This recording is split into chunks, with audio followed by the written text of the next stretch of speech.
you have to accept in business that we live in a cutthroat world. What do I mean by that? I mean, it is a world without mercy in many ways. It is, in fact, a world in which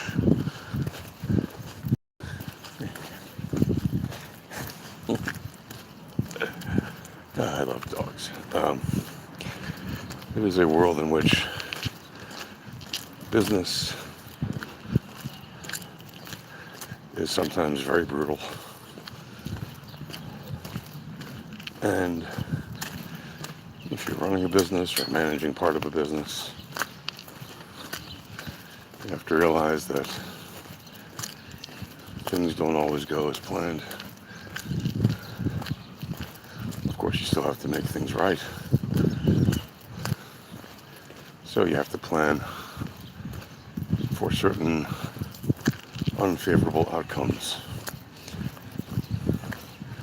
For example, if your project fails, or if your company fails, you have to make sure that you have proper shutdown procedures in place to make sure that all the employees and vendors and contractors all are made whole on any outstanding balances so that you don't damage your reputation, etc. And so that you can carry on and go to the next project without any blemish or harm done to yourself or to anyone else. And that's especially true in the world of high tech and software and hardware and everything else, really, because it just so happens to be that in that particular sector, some 90% of ventures ultimately do not succeed. And that is why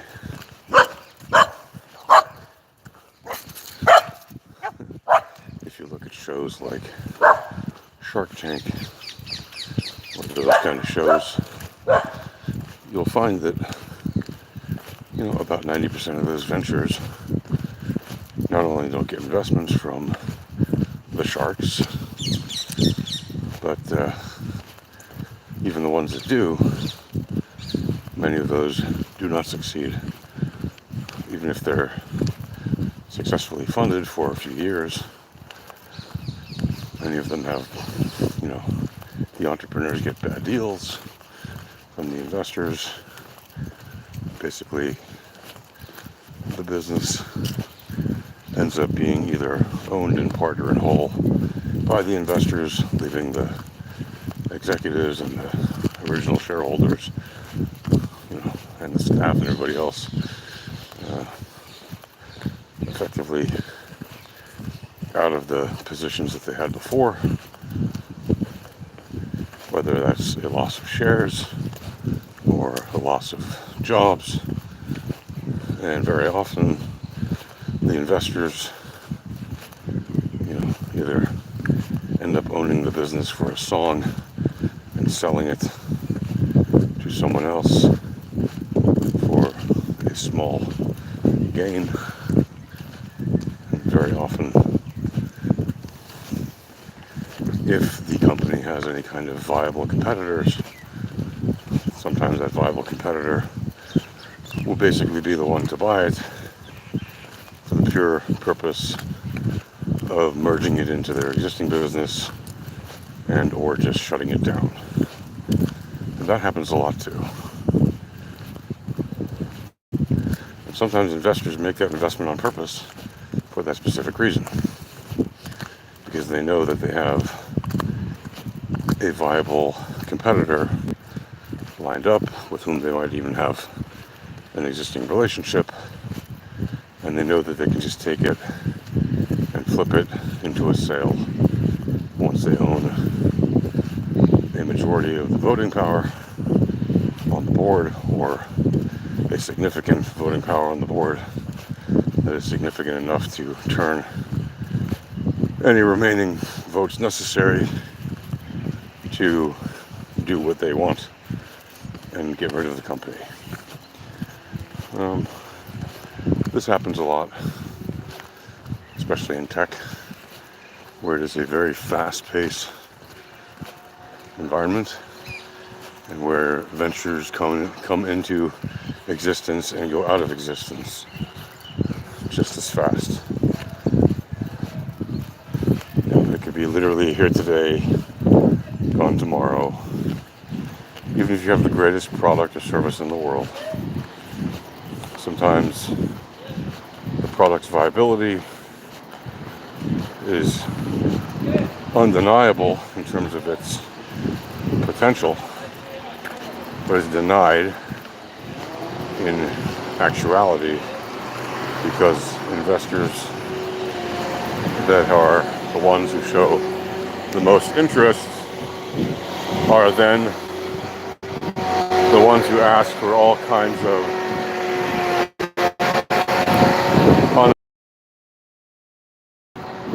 and tasks and things to do, and they basically are asking the business to pivot on a dime when they don't have two nickels to rub together. And this can be quite problematic for a lot of startups. And the only viable option then, sadly, can be to effectively shut down. So, what to do if your small business or your medium-sized business has to shut down?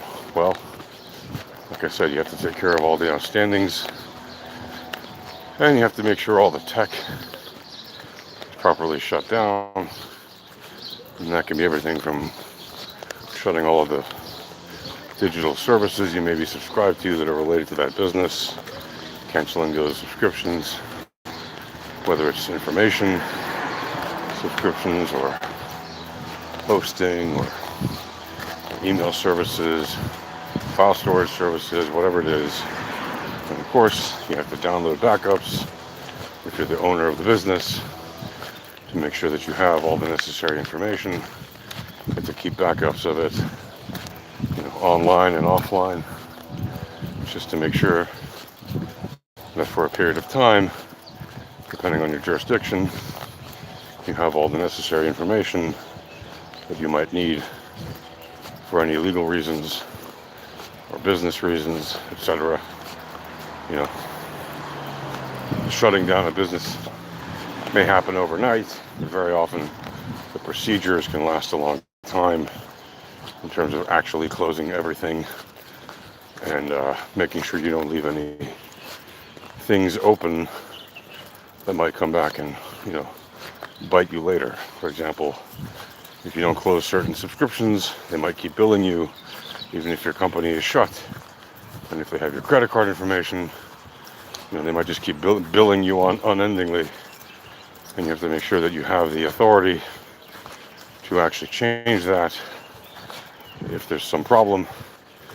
So it's best to do things like that before you actually close the doors permanently, even if you close the doors to the public immediately, or to your target audience, whether that's B2B or B2C or B2B2C, whatever it might be.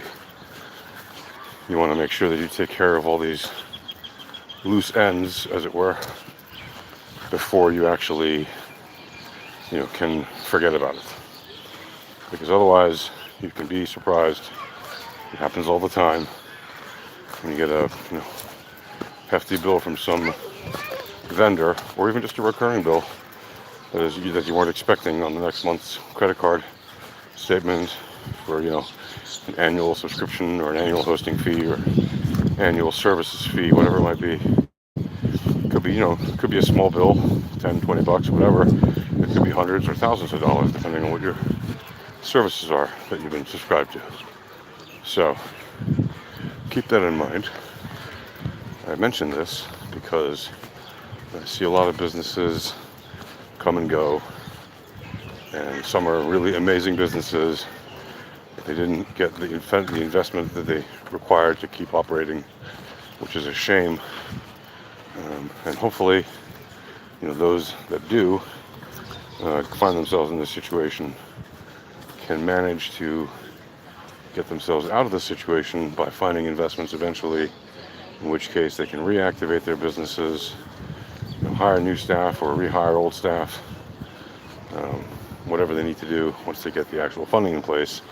But at least in the temporary situation, between stages, or if it's permanent, then anyone who watches this will have a better idea about how these things have to happen. There are kind of standard procedures for doing all of this. If you don't know what they are, feel free to ask in the comments or message me, and I will be happy to answer. This is something that unfortunately I've seen a number of businesses do over the years, and I've helped these companies to shut down effectively and properly to make sure there are no loose ends, so that they don't have any problems later on, so that the owners don't have any problems, or so that the business doesn't have any problems after it's effectively shut. Anyway, I just thought I'd mention that, and I hope anyone who is running a venture that's in trouble is able to find the funding they need to go forward. If you're running a good business, I wish you luck in getting good investments, and may you always, as they say, fall forward. So if you go belly up in your business for whatever reason, I hope you're able to find not just the funding you need, but get good operations going forward, new people, etc. And if you're not able to, if the business just is effectively dead, and you're able to take that experience and go to your next venture by leveraging the strength on what you learned from that experience. And remember, just because you have a failure as a business does not mean that you are a failure as a person or even as a business person. It just means that for whatever reasons, which may not even be anything related to your work, the business did not succeed, and you had to move forward. And you can learn from that, and you can learn all the positive things you gained from the experience of that business, as well as all the negative things that you can avoid in the future, which can actually help whoever may hire you or whatever venture you may start next, because you will know not to repeat those mistakes, or at least you'll know to advise whoever's making those decisions not to repeat those mistakes, because from your personal experience you've seen it tried and failed, and you would know to take a different path forward. So that said, happy entrepreneuring. Good luck.